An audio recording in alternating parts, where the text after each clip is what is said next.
1 2 3 4 5 6 7 8 9 10 11 12 500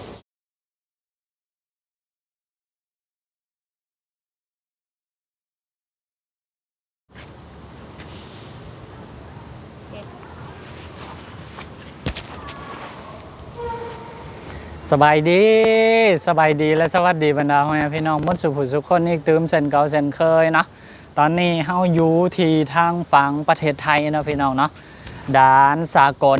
ห้วยทรายเสียงของขัวมิตรภาพลาวไทยแห่งที่สีนะพี่น้องพอดีเดี๋ยวมีโอกาสมาทางฝั่งไทยเนาะเฮาก็เลยสิมากดเงินเดือนสุดท้ายของพวกเฮาเนาะของทั้งบ่าวดำแล้วก็ทั้งสาวนี้แล้วก็เงินเดือน YouTube น้ำนั่นที่ว่าออกมากับโป๊ะกันนี่แหละนะเดี๋ยวมากะเฮากะสิมากดไปเลยที่จริงกะอันนี้ก็คือเป็นหนึ่งในเวียกลักแหละที่ว่าพอเฮาขามาฝั่งไทยมื้อนี้นะเนาะอันทำอิฐเลยก็คือพาน้องเมย์หันมากวดสุขภาพแล้วอันที่สองก็คืออันนี้แล้วก็อันที่สามก็คือไปโลหาซื้อเครื่องซื้อของสาวนี้เนาะพอดีมาฮอดทางฝั่งไทยกันเลยสิแวะกดเงินกลับไปบ้านเฮาเลยเนาะเพราะว่าสิปะไว้ข้างบัญชีก็ใจนึงก็ย่านมันสิเป็นคือทกรหั่นน่ะก็สิยากเนาะเงินของเฮาที่เข้ามาเดือนสุดท้ายมันก็บ่ได้หลวงบ่ได้หลายแม่ยเนาะก็เฮาก็เลยว่าสิกดออกเลยพี่น้อง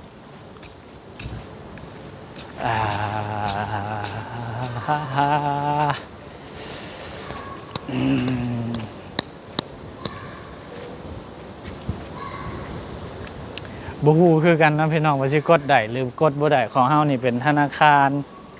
อันนี้เนาะธนาคารดอกบัวเจ้าอันนี้เป็นธนาคารสีชมพู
อันนี้เป็นเงินเดือนของพวกเรา2 คนรวมกันนะพี่น้องเนาะ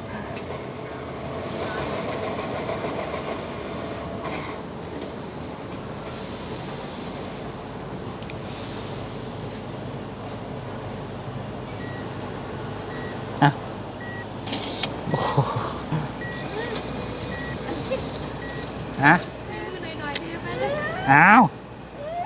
จำได้เนอะจำได้พอจำหน่อย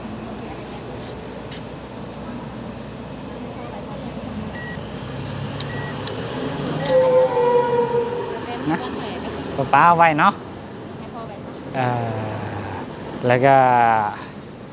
อีกอันนึงเนาะ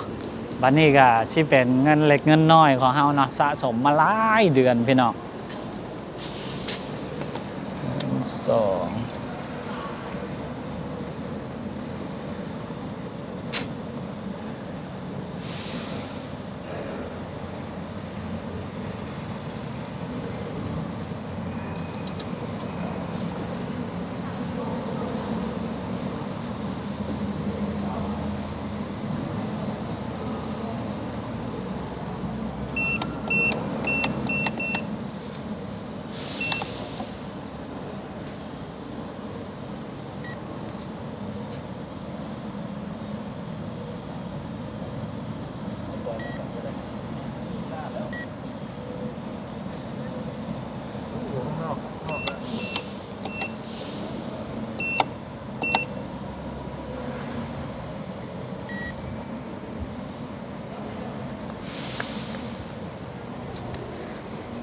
เงินในบัญชีสิพอบ่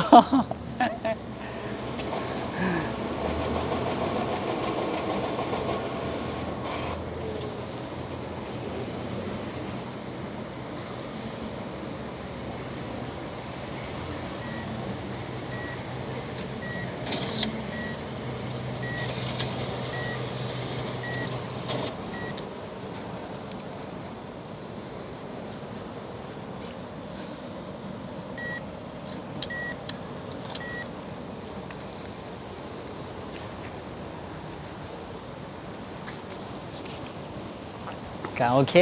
เนาะพี่น้องเนาะก็สำเร็จการถอนเงินอันนี้ก็พี่เงินเดือนของพวกเราเนาะ2 คนรวมกันทั้งหมดก็คือได้อยู่12,500นี่แหละบ่าวดำได้7,500สาวนี่ได้5,000ประมาณนั้นก็รวมกันก็ได้อยู่ประมาณนี้เนาะ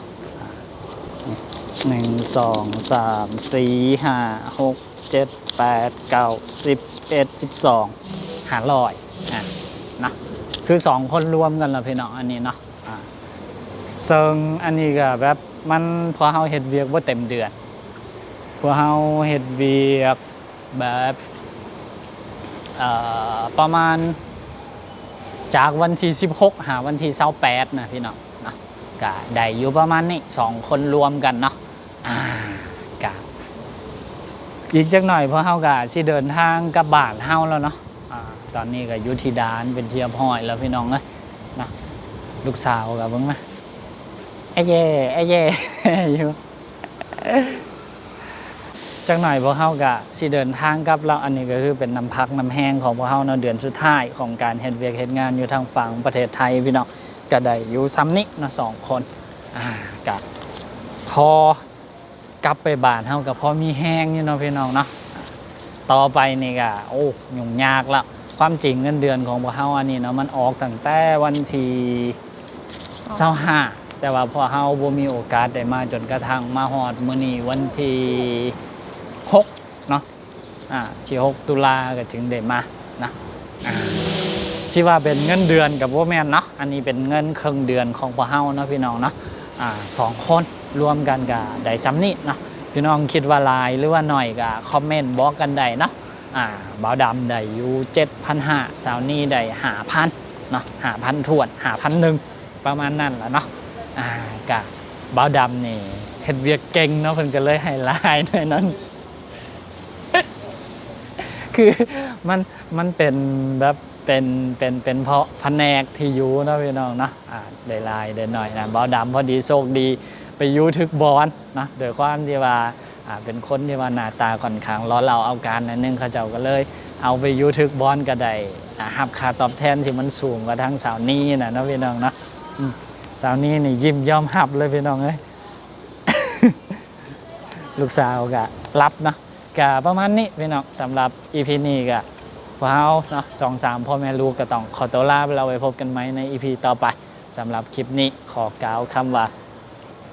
สบายดีขอบคุณขอบใจขอบบุญขอบคุณทางฝั่งประเทศไทยเด้อที่ให้